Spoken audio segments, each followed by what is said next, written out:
Alright, y'all, the topic we're diving into today is heavy. It's about Sean Diddy Combs, the bad boy entertainment mogul, and the federal case that's now hanging over him. This isn't just any case, it's serious. Homeland Security arrested Diddy at a Manhattan hotel last night, following a sealed indictment from the U.S. District Court for the Southern District of New York. The 14-page indictment, which was unsealed today, accuses Diddy of some truly horrifying crimes, sex trafficking, and racketeering. Let me break this down for you. The government is alleging that Diddy led a criminal enterprise that involved assaulting and trafficking women. The indictment claims Diddy orchestrated activities like forced labor, kidnapping, arson, bribery, and even obstruction of justice. And this isn't just talk. The indictment paints a picture of a vast operation where women were allegedly forced, sometimes violently, into sexual activities with male sex workers. And if that's not enough, these so-called freak-offs reportedly lasted for days and were often filmed during raids on his homes in Los Angeles and Miami. Federal authorities seized recordings that are now part of the evidence against him. Yes, you heard that right. Homes, as in multiple properties.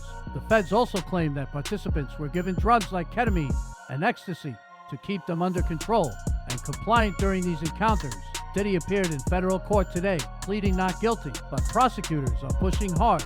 They want him held in custody without bail until his trial. And remember, this isn't some small-time local issue. Homeland Security is involved, which means the stakes are as high as they can get. Now, let's take a step back. We know that Diddy's legal trouble started with a bombshell lawsuit filed by his ex-girlfriend, Cassie Ventura, last November. She accused him of rape, sex trafficking, and physical abuse. He settled that lawsuit within 24 hours, but that's when things really started to unravel for him. There was also that video, you all remember, the one showing Diddy chasing Cassie down a hallway, throwing her to the ground, kicking her. After that video, he came out with an apology, saying he was in a bad place. But many people didn't buy it, especially after his firm denial of the allegations just days earlier. Now, the case against him is on a whole new level. We're talking about racketeering, conspiracy, sex trafficking, drugs. It's all out there. And let's be real, in the court of public opinion, it's not looking good for Diddy. People have already made up their minds, even if the legal process has just begun. But this case isn't just about one man. Hollywood, hip-hop, and the whole entertainment industry are being rocked by this. When you reach a level of power and influence like Diddy's, you become a target, not just for scrutiny, but for bigger forces.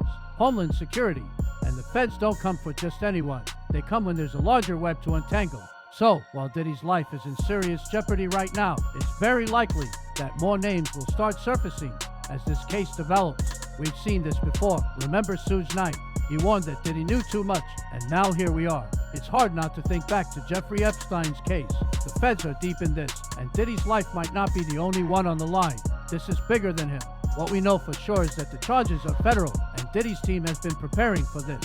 He was arrested, handed over his passport, and is ready to fight. But let's be honest, y'all, in the court of public opinion, Diddy's already guilty. We'll see how this plays out in the court of law, but make no mistake, this situation is about to shake a lot of people and industries to their core. Stay tuned, because this story is far from over.